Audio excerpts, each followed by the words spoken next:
What's going on, Washington Commanders Nation, Eagles Nation? It's your boy Rio Robinson checking in with the latest and greatest from the Rambling with Rio YouTube channel, where we ramble about the Washington Commanders. It is week 3, our first divisional matchup this week, so I had to go bring in the best. I had to go get the guy, Lord Brunson. He says it himself. He's the best reporting on the Philadelphia Eagles. What's good, my guy? What's good with it? You ready? Are you ready? Are you ready for tomorrow?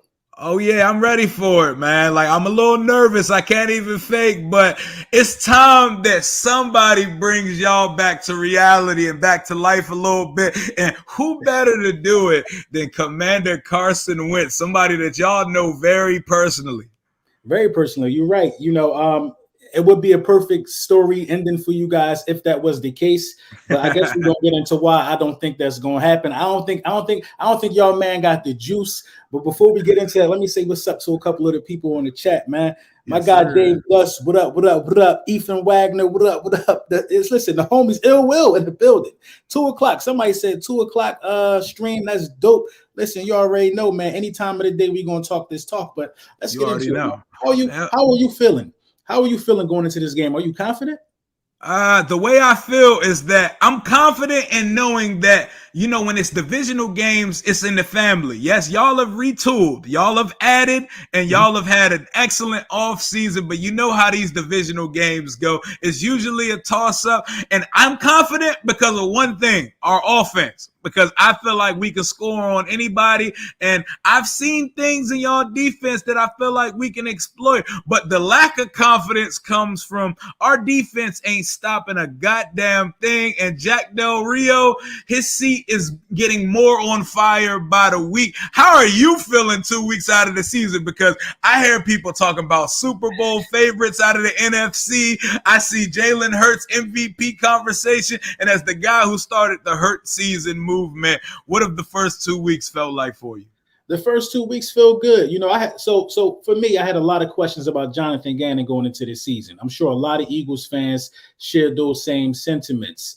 But after the performance on Monday Night Football, the way we was able to contain Justin Jefferson and put that type of pressure on Kirk Cousins, I just feel like that we're coming into, our identity as a defense at the right time. You know what I mean? I feel like, pressure on Carson Wentz is going to be how we win this game. You've seen what the Detroit Lions was able to do, a team that we beat that Carson Wentz couldn't beat. He could not, overcome the pressure. And they brought, listen, I ain't trying to be funny. They brought the same pressure. Against Jalen Hurts, but obviously that escapability helped us. So, in a nutshell, I'm feeling really, really good. I'm not going to sit here and talk about Super Bowl like everybody else. We're going to take this one game at a time. And I see a lot of food every week on our schedule. So I'm feeling real confident. A lot of food on the schedule. See, I knew LB was going to bring that energy because I would be the same way, bro. I'm looking at the Vikings game. Kirk and them boys had 1,000 chances to get back into that game. They felt like they took up real estate in the red zone and on y'all side of the field. But Monday night Kirk gonna Monday night Kirk, and 3 red zone interceptions. Irv Smith dropped what potentially could have been a touchdown, man. And what happened in the second half? Y'all didn't really add on to the lead at all. Just foot off the gas, or did the Vikings did they find a little something defensively? I don't think they found anything. I was at that game, so it wasn't so much foot on the gas. It was a lot of penalties that ended some drives for us. We got to clean that up. We are 2-0. I think we got 17 penalties. A lot of them are on the offensive line due to the style of play that we play. So a lot of the illegal man downfield, that come from having that heavy RPO kind of game plan because you got a quarterback that can actually run. So I would be upset if we let them get back in the game, but they ain't scoring the second half either. So, I mean. Oh yeah, it was a scoreless ass game in the second. Right. I had to click over to the Bills a little bit because I was like, ain't shit popping over here right now. What up, Gregory? What up, Zach Brown? He said, get EDP on the stream. No, sir. Don't do that. Don't do those. Don't do those. We're not bringing that type of energy around here. It's good. It's within 100 feet of that. Hell yeah. Within 100 feet of this, or 100 feet from the closest middle grade school. We're not even gonna do that type of shit over here.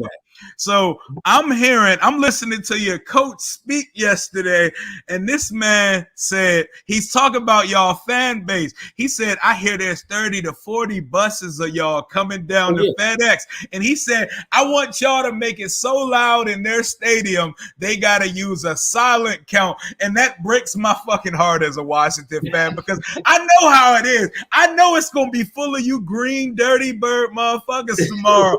But hearing your coach put it into words and hearing them say they want us using silent counts at our stadium, I can't have that, man. I'm going to be there tomorrow. You're going to be there tomorrow.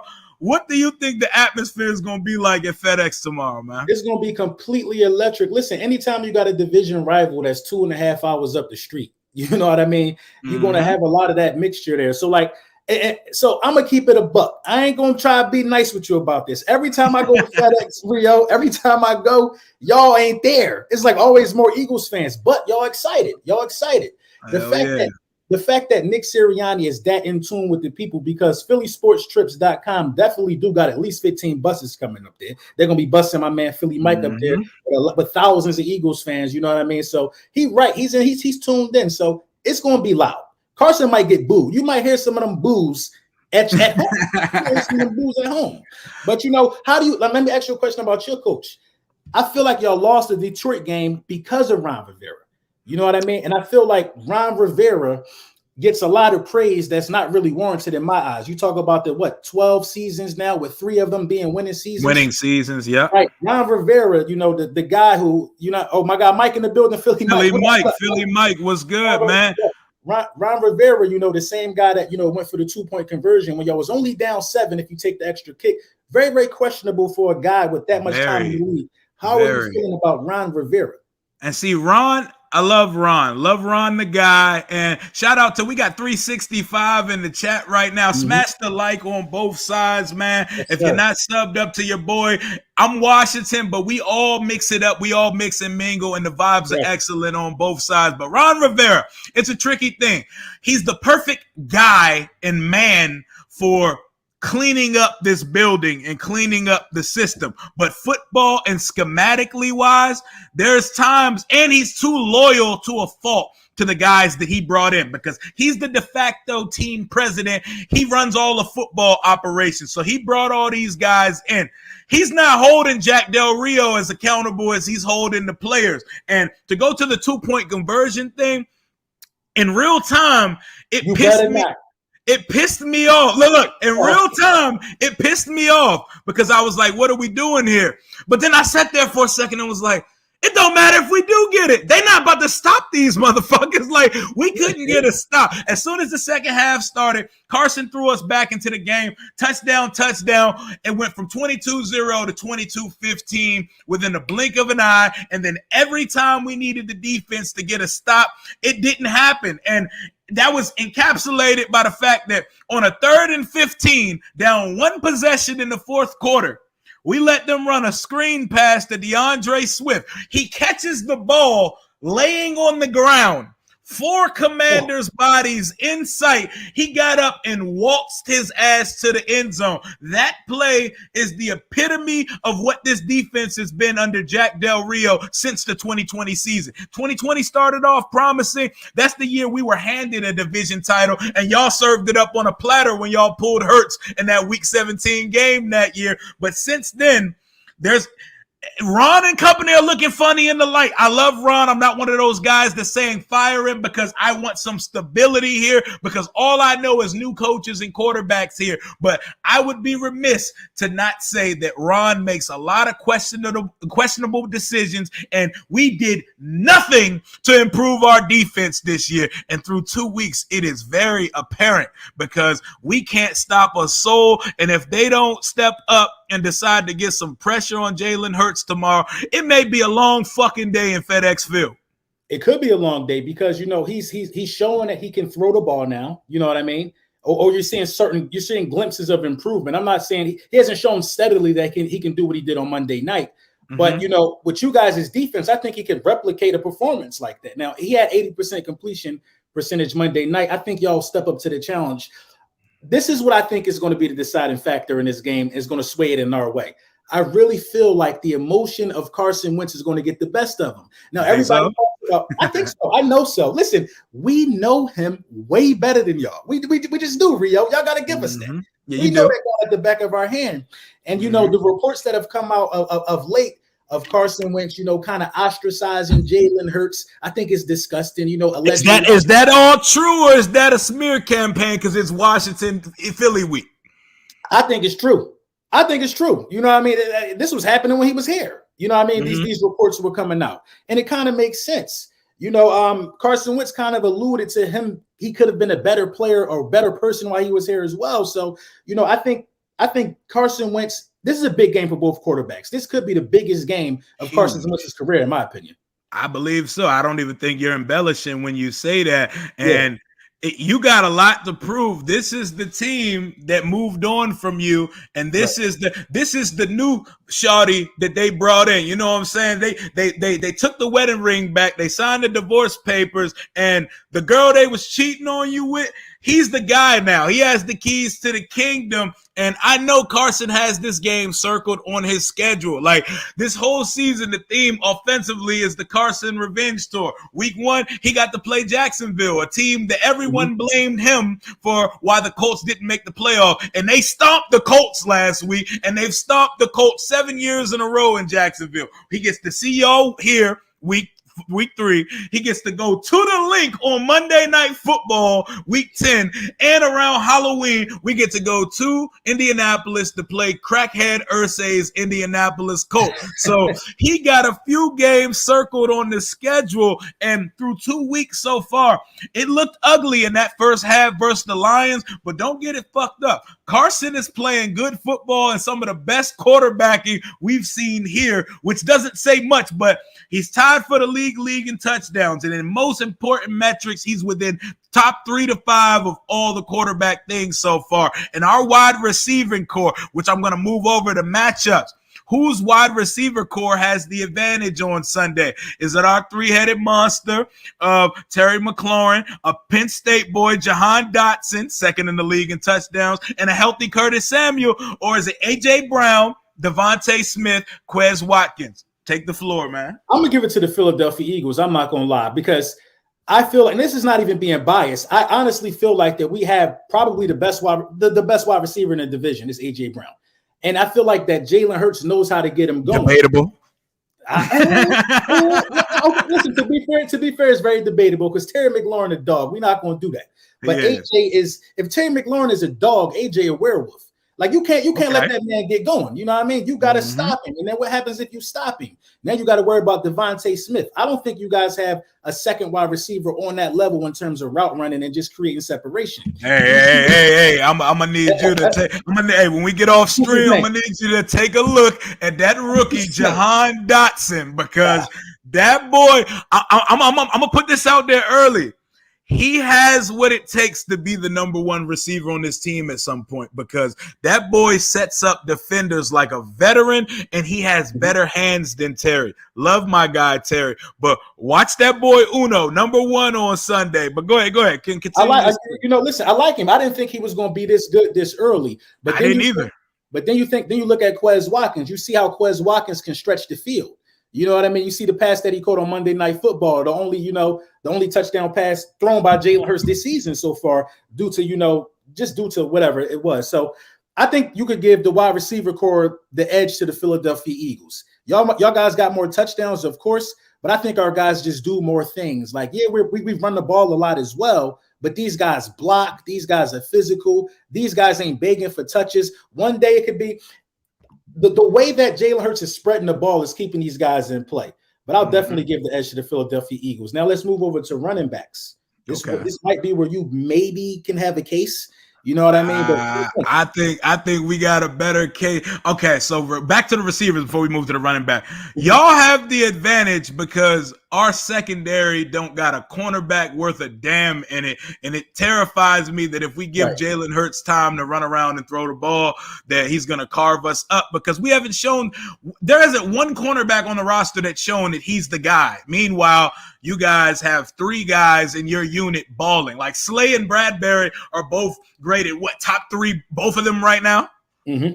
We got Vontae Maddox in the slot. They all have picks right now. We don't force turnovers, and we've lost the turnover margin in weeks 1 and 2, but we have no choice but to throw the ball because going to running backs, Antonio Gibson, he runs not to fumble at this point. It's a mental thing. He led all backs in fumbles last year. He lost his job to the rookie, Brian Robinson, almost immediately as camp started because he's still putting the ball on the ground in practice. And B-Rob looks like the typical bell cow back coming out of Bama. Then he was tragically shot on a Sunday afternoon going to get some crab with a shawty. He was shot a couple times. By the grace of God, the bullet didn't touch any ligaments, tendon, bone structure, and went straight through. We're probably going to get him back around week 5 when we play the Titans, when we host Tennessee, who might be starting Malik Willis by that time. But until we get Brian Robinson back, I have no confidence in the run game. We haven't even threatened to run. It's been bombs over Baghdad, all passing. So I'm going to definitely give y'all this. We're giving up 160 rushing yards a game through 2 weeks. We gave up 7 yards a carry to Travis Etienne and James Robinson. Y'all running backs 100% get the advantage from me. Go ahead. And I think that Carson Wentz, if you're putting a game plan together that has Carson Wentz throwing the ball because you don't have the confidence in the run game, I think that's in our favor as well. Everybody talks about how highly rated Carson Wentz is. I wanted to ask you this before we moved off from the quarterbacks real fast. What do you think about the turnovers? Are they concerning? Because as an Eagles fan, I will say this. You take the good and the bad with Carson Wentz. You get the 27-7, all of that, the 27-7. Everybody like to talk about right. Everybody like to talk about how he finishes the season. But, he has, 4 turnovers in 2 games? Yep, he has 4 turnovers. He had 2 back-to-back interceptions in the Jacksonville game. But what I'll say is I'm all for the Carson experience because while he's not a high interception guy. Yeah, he fumbles, but he's not typically a high interception guy. On the first interception, he committed the cardinal 3 sins of throwing an out route. He stared down the receiver. He threw to his inside shoulder, and he threw it late. And you can never do that on the out route. The screen interception to Travon Walker, the first overall pick, that was an amazing play and a screen. He should have just threw it in the dirt. Pat McAfee calls it perfect when it comes to Carson. That man will not live to see the next down. He thinks every play has to go for 6 or go for 50. He has to learn to throw that shit away. But I can live with the turnovers because he has the arm and can make the money throws and throw you back into a game. And that in his size, that is the difference between starting a game manager, undersized, noodle arm guy like Heineke and starting Carson Wentz. I will take the bad with the good because the talent we can open the whole playbook up now, and whenever we need him to throw us back into a game, he can do it. I do need less boneheaded plays, but if the line can protect him and we can actually get the run game going, our offense could really be humming on a weekly basis. We ran, why a lot of these sacks and that fumble happened in the first half versus Detroit? Because we're running play action with no threat of a run game. Who are you faking? Who the fuck are we faking? There's no running game. We're running play action backed up against our own goal line, and that's why he gets strip sacked and a safety happens at the beginning of the game. But I'll live with the Carson Wentz experience, man. You sound just like us. These are the same excuses we made for him. You are going to see next year that this is a pattern of behavior from Carson Wentz. You are in the experience. You're hoping that the boneheaded plays stop. But I'm here to 100%. Tell you today, Rio, he's going to hold on to that ball against Philly. He is not going to throw that ball. He is going to try to hurt us with deep ball after deep ball, and we're going to be on his body. I cannot wait for this game, and I think the defense. I think our defense is ready. I think he better not challenge Slay. He better not challenge Bradbury. You know what I mean? I think he's going to have a hard time seeing how these safeties play. A lot of people are not talking about Gardner Johnson. He didn't get his interception yet or whatever the case may be. But at the same time, I feel like this game is circled on the calendar for the Philadelphia Eagles as well. You can't come out here and tell me that Jalen Hurts don't want to win this game. Oh, he wants it. He needs it. Jalen Hurts definitely want to prove that he is the guy that we should have kept. And it's looking more and more like that each day. One thing that I'm concerned about going into this game as far as Jalen Hurts goes is, how high is he off of an amazing game like that? This is one of his best games of his career last Monday. Hell yeah. I want to see how he follows that up, though. And we need to see what Jalen Hurts looks like when he has to pass from the pocket for the majority of a game. We got to see it. We got to see it. So we got to put some pressure on this guy. We didn't sniff Jared Goff, who's a statue, for 3 quarters last week. We got a couple sacks early, and we didn't even sniff that man for the rest of the game. I'm looking at a guy like Montez Sweat. Y'all got to sweat. We got to sweat. Our sweat don't be producing sacks, though. Our fans like to sit here and run around with PFF grade. Oh, he got the highest pressure rate in the league. He has 0 sacks through 2 weeks, and we've yet to see him get a double-digit sack season. We need him to force a turnover. We need strip sacks versus Jalen Hurts. We need everything we could get, because if not, Hurts' legs are going to create a problem, and y'all offensive line is a clear advantage over our offensive line. Like week 1, we kept Wentz clean. Week 2, we let a rookie have 3 sacks on us in the first half of the game, and everybody got their manhood taken. How do you feel about the O-line matchups? I'm not concerned about O-line this week. Landon Dickerson didn't practice on Friday. He's our starting guard. So I'm kind of worried about that, because he is one of those guys on the offensive line that you want to have every week. When you get the shuffling offensive lines, anything can happen, man. One key player can, throw everything out of whack. But when everybody's healthy, I think we got the best offensive line in football. What kills our offensive line is the RPOs. You know what I mean? You can't fake a run, and how the hell the offensive lineman going to know that to not be run blocking? That's what kills us all the time. So I think our offensive line is amongst the best. I just want to see more discipline in the RPOs, or just stop running RPOs. Whatever happened to football when they would just call a run play or call a pass play, then sprinkle in some occasional play action. If you call play action, the offensive linemen know this is still a pass, but it's a fake that we don't have nothing to worry about behind us. The RPOs have killed us with these penalties, man. But I think my offensive line is top tier.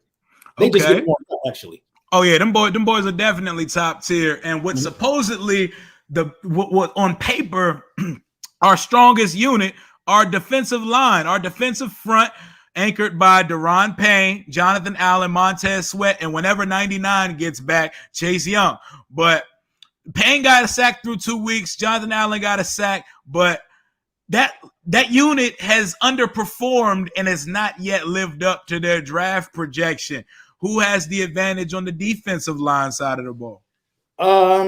It's a little more closer than I would like it to be, honestly. We're not really getting a lot of pressure from a lot of our D tackles. We don't have a lot of guys creating sacks like that, but we are putting together some really creative blitz packages over the last 2 weeks that complement our defensive line. If you're talking about straight defensive line, I'm going to give us the edge because we still get pressure, but like where the sacks at? I think Sweat got one though. We got some guys on our line with sacks though, at least. But hey, I'm glad your Sweat can get one, because ours don't be getting none. Listen, I hate to keep giving us the edge like this, but I feel like we've been together. We've been to like bigger games together.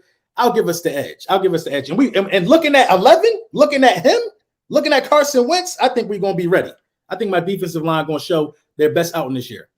Hell yeah. Hey, our defense, I expect the same from our defensive line, because I can't, at some point, all the talent, all the first round picks we've put into this unit, they gotta give me some return on investment at some point. This is a gut check game. This is our first divisional game. We go to Dallas next week. This is a game that could swing momentum in our favor. We don't need no 3-0 team in the division right now. We don't need the Giants beating the Cowboys on Monday, and we don't need y'all starting off 3-1.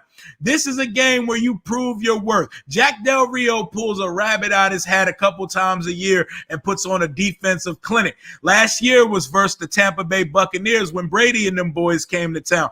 I need something of the sort this weekend, because I think y'all are a really good team, but I think this is a very winnable game for the Washington Commanders. In division games, I think it's going to be a one-possession game when it comes down to it. What type do you expect? A shootout, a defensive battle? What type of game are you expecting to see tomorrow? I'm expecting the Philadelphia Eagles to roll, and I'm expecting the Washington to roll to a certain extent as well. I'm expecting you guys to be really, really concerned about the legs of Jalen Hurts and kind of almost overcompensate for that. Like, the guy has rushing touchdowns every week. Now, if you can bottle him in and make him throw the ball, that's a task in itself because that requires extra resources. I think the reason why this could be a shootout is because, Carson Wentz might start finding his wide receivers or whatever. But I just feel like, everybody's going to focus on Jalen Hurts and the game plan for you guys. It's hard to say what you guys like. I don't know what you guys are going to do. I just know we're going to go out there and we're going to get on Carson Wentz's body. Like, how do you think? This is a question for you for real though. How do you think you guys are going to be able to contain Jalen Hurts? Like, what would you rather have him passing the ball? Or would you want to stop the run? Like, what's the game plan for stopping a guy that's on his game like this? For me, I've been eating some crow through 2 weeks because I said last time I had my NFC East roundtable, I had Pizzle, Mark Holmes, Philly 500 on. I said Jalen Hurts cannot throw the football. And through 2 weeks, he looks like he can throw the football. But I also think that Sirianni's scheme has y'all receivers running butt naked, wide open on a consistent basis. And Hurts doesn't have to throw too many in the tight windows, but he was lacing that shit on Monday. He made a couple throws, and I was like, I don't even know who this nigga is no more because this ain't the Jalen Hurts I watched in Alabama. I was in it live, bro, and I was like, bro, I just couldn't believe it, bro. I saw a lot of development. He's not scared to even attempt some of these tight window throws. Now, they could come back to bite you. I'm glad he's feeling confident, but some of the windows was a little tight. It was looking a little Brady-esque. I ain't gonna lie. He was looking a little Brady-esque. He was out that he was out that joint delivering it. So he had Goddard on a couple joints with a backer and a corner in the vicinity. And I was like, holy shit, I might be very wrong about this man, Jalen Hurts. But my game plan would be, first of all, we have to shut his legs down. If I'm going to lose to the Eagles, I want to lose to the right arm of Jalen Hurts that I'm still skeptical about. I want him to prove to me he can beat me with his arm from the pocket. I'm doing everything I can, like you said, overcompensating because this motherfucker is putting up rushing numbers. Like he's putting Lamar-esque rushing numbers up, and he's a fantasy god right now. I'm sending Jamin Davis, our linebacker. He doesn't do many things well, but he's a good blitzing linebacker. He has 2 sacks through the first 2 weeks of the season. You are stalking Jalen Hurts the entire day. You ran a 4.4. You can keep up foot speed with this guy. Wherever number 1 is on the field, I don't care if he's handing it off. Hit him as much as possible. We have to get after him. I will live with him beating us with his arm, but I cannot live with him Michael Vick Monday night massacring us all over the field. I have to do everything. Constant exotic blitzes, stunt packages, all of it. Get after him and make him win under pressure with his arm. That's the game plan. But if it goes awry and Jalen does whatever he wants, Jack Del Rio might as well leave and sign his termination papers at the end of the game because I've seen enough if y'all come in and 35-14 us, bro. I don't need to see any more out of it. And I need to see if we can get consistent pressure on a guy. This is the week it got to start. Yeah, and my game plan, for how the Philadelphia Eagles could take care of this is similar to that, man. Carson Wentz, since the 2017 season, has almost been like a deer in headlights in pressure. The pressure will be coming. He will pat that ball until he can find somebody to throw it to 40 yards down the field. The pressure rattles Carson Wentz way more than it rattles Jalen Hurts. So, my game plan for getting inside Carson Wentz's head is definitely bringing pressure. I would actually have C.J. Gardner-Johnson on a lot of blitzes. Look, C.J. Gardner-Johnson don't like him. Anybody that'll taunt Tom Brady should be able to get under the skin of Carson Wentz. I would make that C.J. Gardner-Johnson's, absolute responsibility to make sure that you let him know that you were around. You know what I mean? And listen, this is a guy. This is a guy that we feel like a lot of players on our team, Brandon Graham, Alshon Jeffrey from the Super Bowl season, a lot of people feel like that he handled, Jalen Hurts coming into the building a little wrong, a little difficult. We feel like in Philadelphia that he should have fought for his job. So it's a lot of bad blood in this game between Eagles fans, Eagles players, and Carson Wentz. And I think that, that's going to play a big part in this. But pressure on Carson Wentz because we want him to lose. We can't have this dude beat us. We didn't care about him when he was in Indy. We did not care. No good riddance. You with them? You over there now? You over there now? It's different now. It's personal for both sides. It's definitely personal. Like until we get this first game out the way, until he come back to Philly, this is personal on both sides until the season is done. Hey, my man 301 said he wants smoke with you, man. I don't want no smoke. He said he wants smoke. I'm gonna have him come on and talk some shit when we play Dallas next week and see what he talking about. See if he ready for that big time. But yeah, man, who do you think gets the worst reception when they turn back to Philly? Is he gonna get it worse than Ben Simmons? Because ultimately, he postured and positioned y'all to win a Super Bowl. Is there not like a little bit of gratitude towards Carson Wentz, or it's all smoke? It's no gratitude at all. Listen, Carson Wentz and Ben Simmons gonna get it the same, because the same people at the Eagles game are gonna be the same people at that Sixers game. People gonna show up just to boo both of them. The thing with Carson Wentz is this. Or the thing with Eagles stadiums is this. Once you go to the other side, it's only a few Eagles players that are active who was on that 2017 team that can come back with another team and not get booed. You know what I'm saying? Like, I think Jason Peters getting booed, and he going to the Hall of Fame. He signed to Dallas. Certain things you can't forgive. That nigga's ugly in that uniform too, right, man. I'm gonna give the edge. You know what, man? It might be worse for Ben Simmons because it's a closed environment. You know what I mean? But yeah, they gonna get it the same. He said Rio sound like he a Cowboys fan here lately. That is a damn lie. I ain't never been no Cowboys fan in my life. I do want them to win Monday because my stomach won't sit right with seeing the Giants at 3-0. That shit don't even. I want the Giants to win. You want the Giants to win? Because you're not worried about the Giants. I'm not worried about them. They better be able to beat Cooper Rush. Like, what are we doing here? The Bengals couldn't beat them. Somebody got to beat Cooper Rush. I want the Giants to win that game. They 3-0 don't scare me. Hell yeah, Micah Parsons won that game by his damn self last week. Joe Burrow, they look like they got some serious issues going on in Cincinnati, but what they got in their favor is nobody's taking over that division. But looking at our division through 2 weeks, you just see it as food? You don't feel like there's any smoke, or will that change over the next couple weeks? Through 2 weeks, the best teams in the division are probably the best teams are the Commanders and the Eagles in the NFC East. Even with our loss to Detroit, you put us over the Giants. Even with your loss to Detroit. I agree. Even though the Giants are 2-0. The Giants played Tannehill and the Titans. They're done. They cooked. They food. Who do they play the next week? After that? The Titans, man, they might be playing Malik Willis when we play them in week 5, man. But going back to after y'all Super Bowls, no matter of fact, let's go back to y'all Super Bowl season. As a lifelong Philly fan, how fucking amazing did that feel? I've never seen my team win 11 games. I've never seen a quarterback throw for 30 touchdowns, and I've never seen us in the championship round of Championship Sunday. How the fuck did that feel seeing your team win a Super Bowl? Bro, so I've seen like 7 NFC championship games. I've seen almost everything but us completing the task.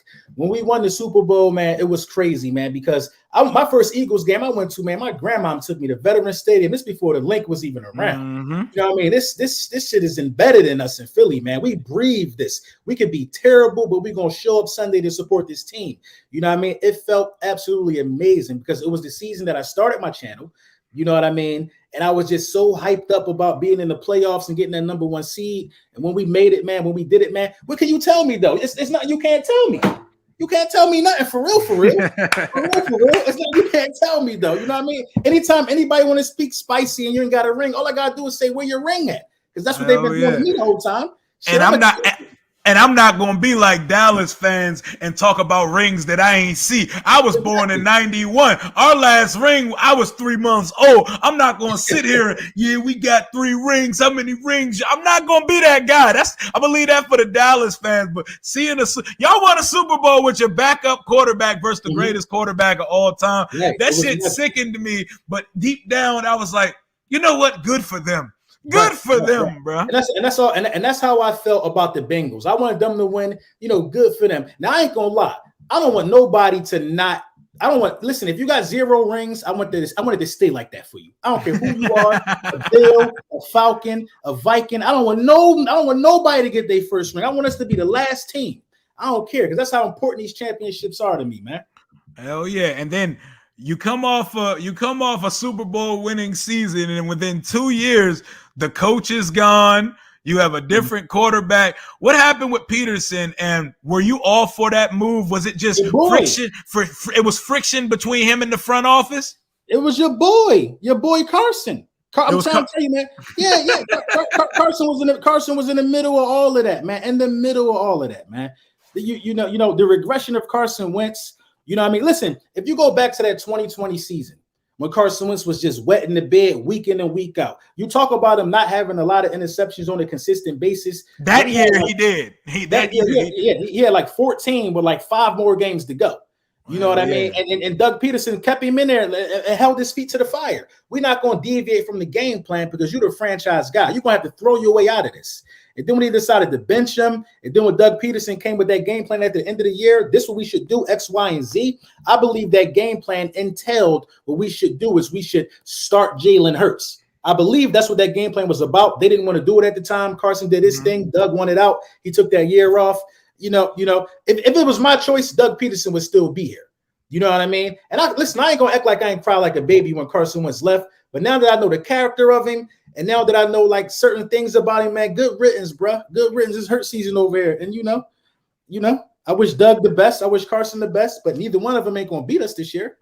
So you calling a clean sweep of the Washington Commanders this year? Okay, all right, we got to put a wager on, bro. If y'all sweep us, I will cop a hurt season bucket hat from you. Listen, I'll make sure it's at least burgundy. If y'all sweep us, I will rock a goddamn hurt season bucket hat. Bro. Hey, bro, burgundy black. Y'all not sweeping us, bro. So look. If we beat y'all tomorrow, y'all as good as swept. He ain't winning in the link. He ain't winning there. You gotta win this one to avoid this. Hell no. We winning one of them, bro. Hey, we're not. Carson not getting swept versus the Eagles, man. It got to be Sunday. If it's anybody that got the manual on how to stifle Carson Wentz, some of them defenders on our team still there from when he played with us. If it's anybody that got the manual on how to do this, it's us. All right, so if we avoid the sweep, we got to figure out something for you. I got some burgundy and gold for you. I'll throw you some burgundy and gold, rambling with Rio gear or something because we got. No. Listen. I wear the rambling with Rio, but it cannot be no other cut. See, I try to give you a burgundy hat. You ain't gonna have me in no burgundy clothes. Now you ain't doing that to me, bro. I want you rocking the colors, bro. I want you in this right here, man. That ain't happening. Louis T. I couldn't accept that bet from Louis T. either. It was a crazy bet Louis T tried to give me. He wanted me to rock a Redskins jersey for the whole season.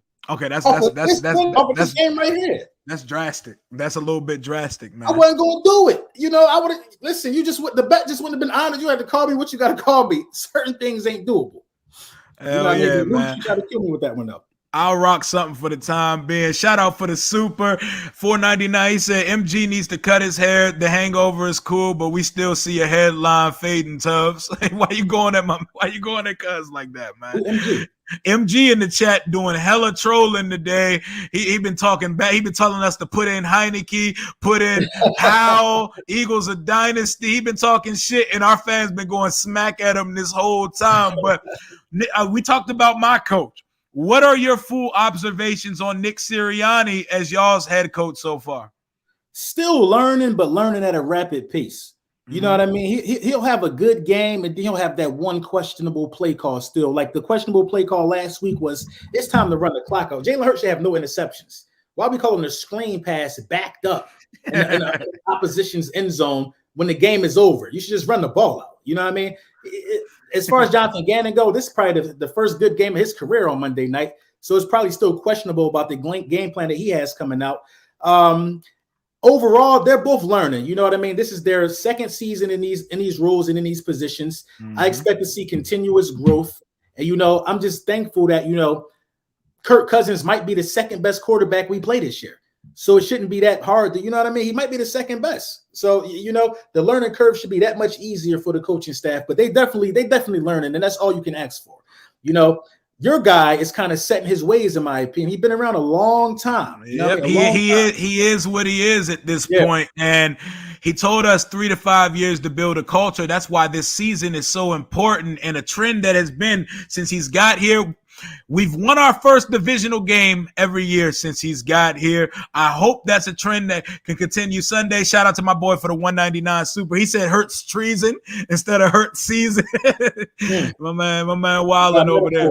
That was Hey corny. man, that was. I mean, hey, appreciate you. That's my boy. But y'all gotta come with the heat when you come with the jokes, my guy. Of course, Because we you roast definitely. out. We roast out here. Oh, Who wow. roast? This is my thing, though. So 3 to 5 years to build a culture. I gotta kind of disagree with that. We won a Super Bowl in Doug Peterson's second season. This is our second season now. That's that military tactic shit that Ron be going, and that shit blows the shit out of me sometimes, and makes it feels dated and stubborn, and that's a lot of the reason why we haven't progressed at a faster clip. They're not like, you guys are fucking going for it, bruh. Like y'all took this off season. Y'all didn't say, oh, this didn't work before, so we can't aggressively go pursue. Nah, fuck that. Y'all went after it this off season, and I commend y'all for that. We have fans so petrified of what Dan Snyder and Vinny Serrato did in the early 2000s that they're afraid to attack success. We can't trade up in the draft. We can't sign blue chip players because 10 years ago it didn't work. Fuck that. You have to attack success in this league. Look at the Rams model. Y'all are following that model and y'all are attacking it. And do you think the expectations that come with that are going to affect a young coach like Nick Sirianni? I don't think so. Because he was able to actually grow with his quarterback. So that's the real difference there. You know what I mean? Jalen Hurts was a first-year starter, and then Nick Sirianni was a first-time hit. When you're able to grow with your quarterback, I think it's a bit different. So when you're able to grow with your quarterback, you understand his needs. And Nick Sirianni and Howie Roseman have a really, really unique, a unique relationship. So being as though that those two guys were able to grow with each other, they're able to approach Howie Roseman and say, well, his best friend is having a contract dispute in Tennessee. Like his best friend, who is like a top 10 receiver. Let me get his best friend to help him out. You know what I mean? So you're able to grow with that guy. You're able to put things around him. I think y'all did some good stuff, though. Getting Carson Wentz was good for y'all. It was very, very good for y'all. I'm not going to act like it wasn't, simply because Carson Wentz's deal is now considered as cheap. Look at the money that everybody's getting. Everybody getting crazy, 45, 50 mil. I seen a projection of what Jalen Hurts could possibly be getting, like 40 million. I think personally we'll end up franchise tagging him. But if he gets like a number one seed, you got to pay that man this year. Oh yeah, you got to give him the bread. That's what I'm saying. And those projections, you might got to pay him if he win a division and win a playoff game. Those projections are looking around $40 million, something like that for him. That's just how inflation in the cap goes. Carson Wentz contract, and Carson Wentz and Jared Goff got very good team-friendly contracts. So I think y'all did a really, really good thing with that. My thing with the Redskins and how they have been attacked in the offseason as of late is you guys been missing on some of these draft picks. Or you guys been picking some of the wrong players. Like I wouldn't have drafted Chase Young. I've been saying that for years. But you weren't high on Chase coming out. No, I wasn't high on Chase Young. I didn't think Chase was going to be generational, like everybody said. People were saying his floor was Julius Peppers. I thought that was his floor. Yeah, man, that's ridiculous, bro. That hype coming into the league. Y'all better hope he's Kerrigan. For real. At this point, I'm just hoping he could be Jadeveon Clowney, because he's coming off a crazy. And my boy in my group chat calls him Blonde Clowney. And I'm sitting back and I'm watching Justin Herbert. I'm watching Tua, and that shit makes me sick to my stomach, bro. I know it's revisionist history, and 10 out of 10 people in 2020, or at least 9 out of 10 would have told you Chase Young was the home run pick. Most considered him the best player in the draft. But I'm watching Herbert, and I'm watching what Tua did last week, and I'm sitting there like, we had Haskins at the time, God rest his soul. Don't want to speak down on the dead. We could have drafted a quarterback in that draft. And I think it's kind of foolish to say, you should have got Herbert. A lot of people passed on Herbert. But everybody was low on him. Right. Tua was one of those guys, though. I thought Tua was the pick for y'all, because I already knew that Haskins wasn't looking like he was going to pan out. So yeah, I feel like, and Jamin Davis, what was that about? Man, I was praying to the heavens that Micah Parsons fell to 19. As soon as Dallas traded with the Giants, I was like, God damn it, he's going to Dallas. But man, Chase Young carries himself, walks like a superstar, talks like a superstar, everything about him. is star except for what I've seen on the field. I'm looking around league wide. I'm seeing dudes get sacks. I'm seeing production, and I'm not seeing fan bases have to come up with 1,000,001 excuses. Oh, he's getting doubled and triple team all the time. That's false. That is not true. He struggles versus one-on-one, and him and Sweat have the same problem. They can't out-athlete every tackle and run past and bull rush every play. Ryan Kerrigan was half the athlete of both of them guys, but found his way to the quarterback. These guys don't do that, and the pressure's going to be on. They're already building the excuse that when he comes back this year, we can't expect him to ball out because he's coming off an injury. Fuck that. When he gets back this year, I need him to be the guy. Because I need to see generational. That's a word that's thrown out all the time. You know who's generational? Micah Parsons is a fucking part-time edge rusher, and he's a generational one already. He's an elite football player. We don't have that on the defense, and we've spent 5 first-round picks in the last 5 years on our front 7, and we're the 28th ranked defense in the league. If there's a unit on your team that concerns you the most, what would it be? That's a tough one. I could say safety, but you got Gardner Johnson. You know, I don't want to sit here and say I feel like we're a complete football team, but I struggle to find the weaknesses through the first 2 weeks. Most of the weaknesses have been due to coaching and game plan and stuff like that. But ironically, it might have to be interior defensive line. I feel like Jordan Davis might need to get a little more snaps over Fletcher Cox and those guys. I feel like Hassan Reddick should get a little more snaps over Brandon Graham. If the one weakness on my team is coaching bias or favoritism, the Philadelphia Eagles for a very, very long time would do things like give Darren Sproles all the carries because he was the best. Well, he wasn't the best one out there. You know what I mean? We would hold on to guys like Greg Ward Jr. for 4 years. He's a converted quarterback to wide receiver. So I think the one thing that could hold us back is coaching bias. When you look at the Philadelphia Eagles roster from top to bottom, you will be a fool. Brandon Graham is one of my favorite Eagles of all time, but you would be a fool to not start the guy or have the guy that you brought to get you additional sacks and Hassan Reddick playing in the flats. You know what I mean? That one weakness could be coaching, in my opinion, for the Philadelphia Eagles. But as far as roster from top to bottom, after that performance on Monday night, I got to say this is a complete roster.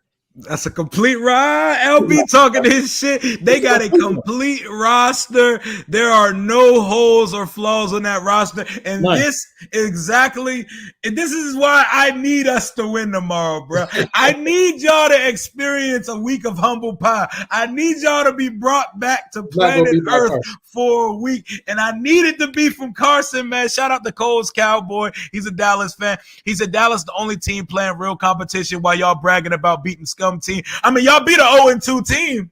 I mean, are the Bengals good right now? They were good last year. Tom Brady ain't even participate in camp all year and beat y'all game 1. What are we talking about? Brady ain't even. Brady, the Bengals aren't good. And Brady let the defense do all the heavy lifting because he got a marriage he fighting for right now. His head ain't even in the game. For real. You know what I'm saying? I don't know. This is what I be talking about with these guys, man. These Dallas Cole. I know Cole. I'm gonna get with you, Cole.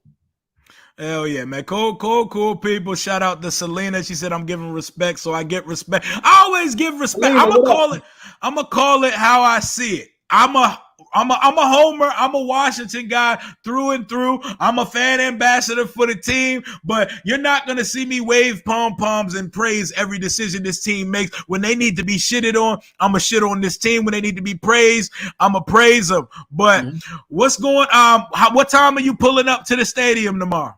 I don't know. I know a bunch of Eagles fans going to be up there around 8:30. You know what I mean? That's when a lot of buses will pull up from Philly sports trips, but I'm already in the area. I'll probably like 10. I should be I'm gonna be out there before 10. I'll be out there like 9. I'll be out there by like 8, 9 o'clock. I'll be at the stadium tailgating, saying what up to the people. Tonight we got the situation going on downtown at Adams Morgan section.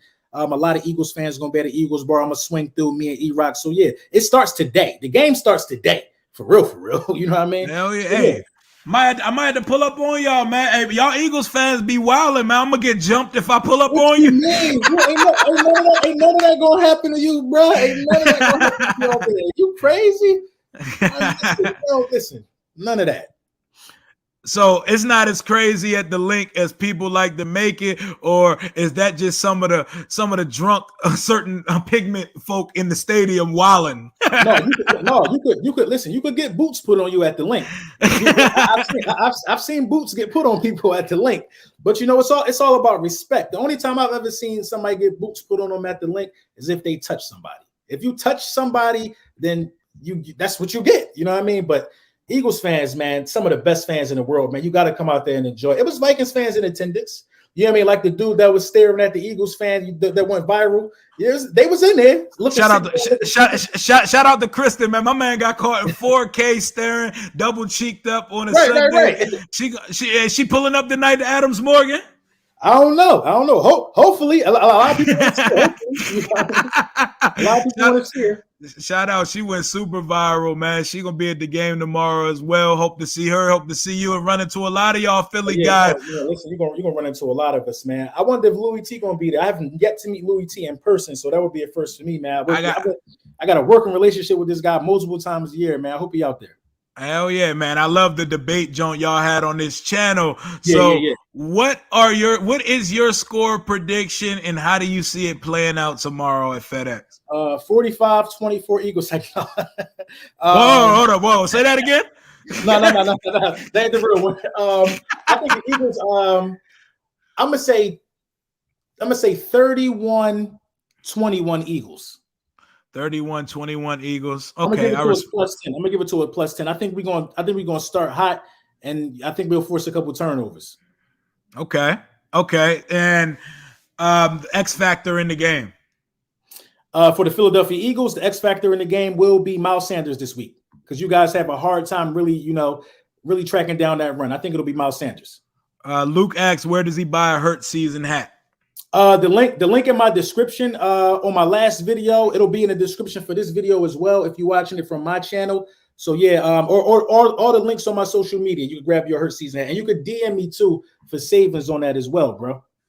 Hey, what up, Ryan? What's good with you, man? But oh man, I made my pick yesterday, and I said 30-27 Philly, but with all this I think the game is winnable, and I think if we win it, it's gonna be 30-27. If y'all win, I got y'all 31-24. But the game, I see us having a chance to win the game late. Will Carson make the plays down the stretch that gets it the fuck done? That's gonna be the difference. Y'all have a lot of fans coming. Surprisingly, we have a lot of fans coming. The game is almost sold out. They've sold more season tickets this year than they have in a long time. I need everybody wearing burgundy and gold tomorrow. I need y'all to turn the fuck up. We cannot let them take over this stadium, my guy. And like my boy DeAndre said with the Super, wait till they found out 31 is our best run defender. Cam Curl returns this week, and he's going to be my defensive X factor for the week. We haven't had anybody in the secondary capable of making plays through the first 2 weeks of the season. Offensively, the X factor is Curtis Samuel. He's the Swiss Army knife. He's getting carries out of the backfield. He's in the slot. He's on the outside, and he looks fully healthy for the first time since he came over from Carolina. If Carson Wentz can get in a rhythm early, they can protect him, and some type of run game opens up the play action game.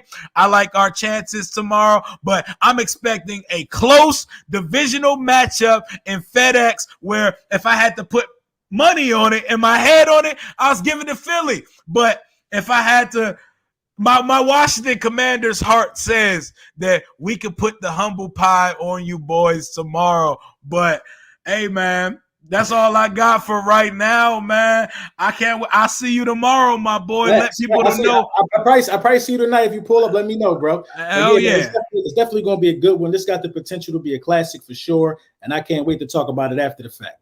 Hell yeah, man. We could do this again on Monday, Sunday night, whenever we can do this. Maybe I'll link with you tonight. It was a pleasure having you on the channel. My boy, I didn't even know LB was in close proximity. I ran into my guy at Wegmans copping oat milk. You know what I'm saying? Listen. The oat milk at Wegmans top tier, bro. And before we get out of here too, man, shout out to my sponsors real quick, man. for the Mojo app, man. Listen, man, if you want to buy stock in a player, the Mojo app really got those opportunities for you too. And those will that definitely will be in the description as well, man. How you could get down with, the most extensive and the best stock market for sports and pro athletes that you could find, man. Let's get it. Absolutely. And shout out to Washington on the Daily on Instagram and BetUS Sportsbook and Casino. You said you would like to clap MG's cheeks. Y'all need to go take that to a room. I don't know what y'all talking about over there. My boy. Now, y'all, hey, what y'all doing over there on the Philly side, bro? Cause we ain't doing none of that over here, man. But I don't know who he was. Hell yeah, but shout out to Philly Nation, shout out to Washington Nation and the NFC East. We all play each other this week. It's going down tomorrow at FedEx Field. I'll see y'all in the parking lots. Behave and let's have a good ass day and let's bring the energy. Hell to the Washington Commanders on my side. Yes, sir. Until next time. Deuces. All right, my boy. I appreciate you. Yes, sir.